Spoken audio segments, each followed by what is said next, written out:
तो कैसे हैं बच्चों। आज फिर हमारा 1.1 कंप्लीट हो चुका था 9th का। आज 1.2 प्रश्नावली हम स्टार्ट करते हैं। तो उससे पहले मैं आपको बता दूं कि हम संख्याओं के बारे में पढ़ चुके थे। सारी संख्याएं, चाहे वो प्राकृत संख्या हो, सम संख्या हो, विषम संख्या हो, परिमेय संख्या हो, अपरिमेय संख्या, और इन सब का समुच्चय क्या होता है? वास्तविक संख्याएं। तो इन्हीं पर आधारित ये प्रश्नावली 1.2 है। तो पहला क्वेश्चन है इसका, प्रश्न नंबर 1 क्या है? नीचे दिए गए कथन सत्य हैं या असत्य? क्या है? सत्य या असत्य। तो पहला इसका क्वेश्चन है, प्रत्येक अपरिमेय संख्या एक वास्तविक संख्या होती है। इसके कारण भी बताना है हमें, कारण सहित। तो देखिए आप क्या बोल रहे हैं, प्रत्येक अपरिमेय संख्या एक वास्तविक संख्या होती है। प्रत्येक अपरिमेय, तो हमने पहले ही बताया था, अभी बोला मैंने कि सभी संख्याओं का समुच्चय अपरिमेय संख्या, चाहे परिमेय संख्या, कोई भी संख्याओं का, सभी संख्याओं का समुच्चय वास्तविक संख्याएं होती हैं। तो कैसे हो जाएगा ये? सत्य। ठीक है। दूसरा कारण में यही लिख देंगे कि सभी संख्याओं का समुच्चय वास्तविक संख्याएं होती हैं। दूसरा है, संख्या रेखा का प्रत्येक बिंदु √m के रूप का होता है, जहां m एक प्राकृत संख्या है। तो दूसरा क्वेश्चन हमारा इसी का क्या है? ये क्या संख्या रेखा पर हमने बताया था कल क्या होती है? 0 1 2 3, इधर माइनस की 1 2 3 4 एंड सो ऑन। तो ये बोल रहा है क्या ये √ के रूप की होती हैं सारी संख्याएं? तो नहीं होती। क्या लिख देंगे इसमें? असत्य। कारण में क्या लिखेंगे हम? कारण में यही लिख देंगे कि ऋणात्मक संख्या किसी वास्तविक संख्या का वर्गमूल नहीं होता।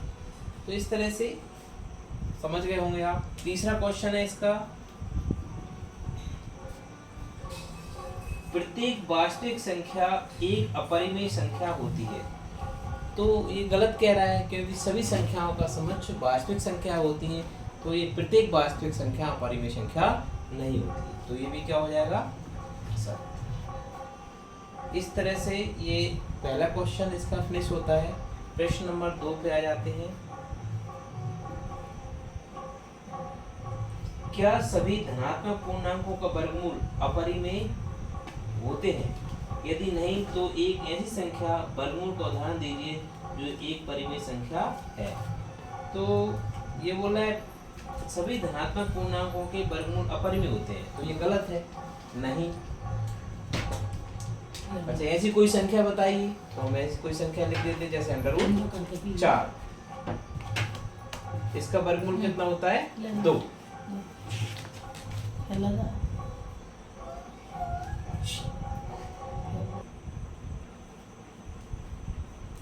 इसके बाद नेक्स्ट क्वेश्चन पे आ जाते हैं अपन। प्रश्न नंबर 3 पे है, दिखाइए कि संख्या रेखा पर √5 को किस प्रकार निरूपित किया जा सकता है?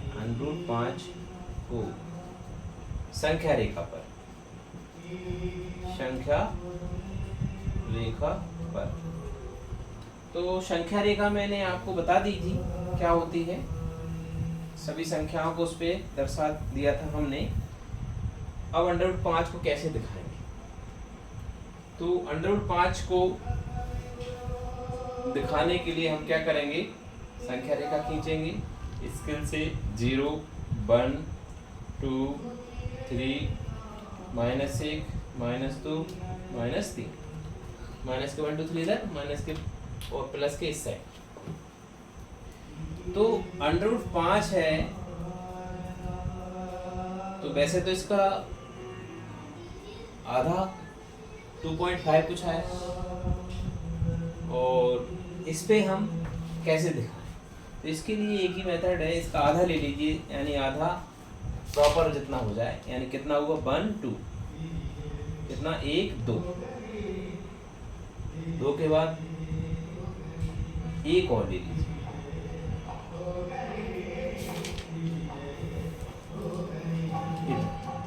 और ये ऐसा यहाँ पे लंब रखिए, यानी कि यहाँ चांदे की सहायता से या प्रकार की सहायता से 90 डिग्री का एंगल बने।